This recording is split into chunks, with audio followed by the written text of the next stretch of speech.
Spanduk adalah salah satu alat pemasaran yang cukup penting.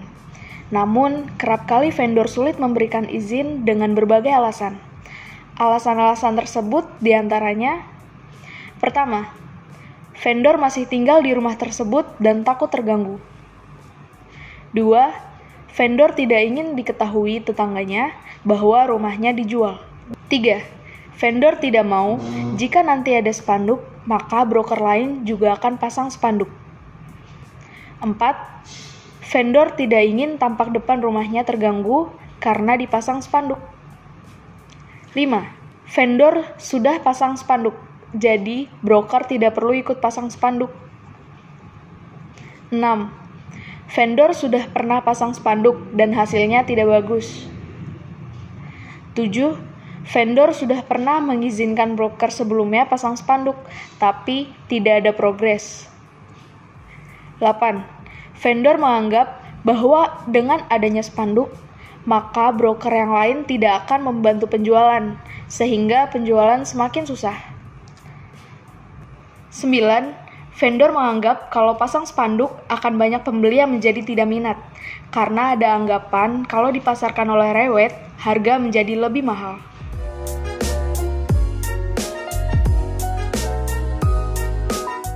Terima kasih Bu Sandy, ini adalah kesempatan kedua saya untuk dapat memberikan laporan pemasaran. Saya loh yang terima kasih juga sama Mbak Zua, karena cuma Mbak Zua yang rajin ngirim laporan ke saya. Semoga dengan koordinasi dan diskusi bisa mendatangkan rezeki, Bu. Dan juga bisa mengisi kosongan hati. Cakep. Bisa aja bikin pantun deh. Jadi menurut Mbak Zua, strategi apa lagi nih yang harus kita kerjain supaya rumah saya ini cepat terjual? Baik Bu, strategi yang kita rencanakan dari awal telah kita lakukan, sehingga yang perlu kita tambahkan adalah frekuensi dan kuantitasnya. Sebenarnya ada satu hal yang belum kita lakukan. Apakah itu? Apalagi ya Mbak? Saya akan menceritakan sedikit tentang digital marketing dan temannya. Digital marketing? Makanan apa itu? Makanan yang bergizi untuk kita, Bu. Baik Bu, sebetulnya yang akan kita bahas adalah temennya digital marketing, Bu.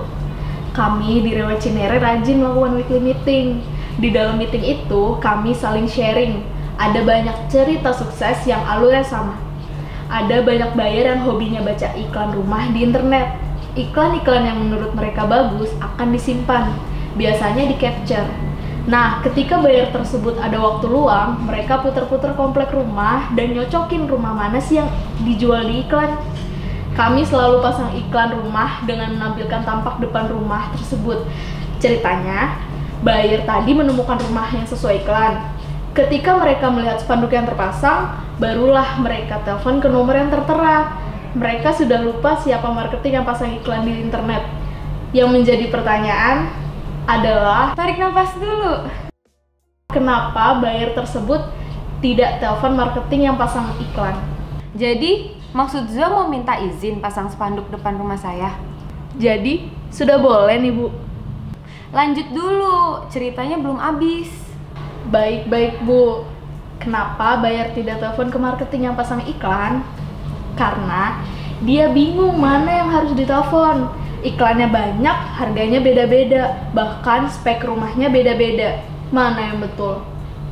Ketika buyer menelpon ke iklan yang paling murah, ternyata zonk. Bilangnya rumahnya nggak jadi dijual, malah nawarin rumah yang lain. Pengalaman yang bikin sebel itu yang menyebabkan dia lihat iklan di internet, lalu cari tahu sendiri rumah mana yang dijual. Muter-muter sambil ngabuburit. Iya sih, saya juga begitu sebenarnya. Sekarang saya hobinya tuh buka-buka internet, lihat rumah, terus cari tahu sendiri rumahnya yang mana. Bu, percayalah, proyek dari Ibu adalah prioritas bagi saya. HP saya standby 24 jam. Spanduk akan menambah efektivitas iklan-iklan yang saya buat. Oke, biar cepet deh, saya udah pengen pindah. Jadi kapan mau pasang spanduk? Spanduknya yang bagus ya. Terus kalau pasang, jangan sembarangan. Kalau kendor, kencengin. Siap Bos, laksanakan.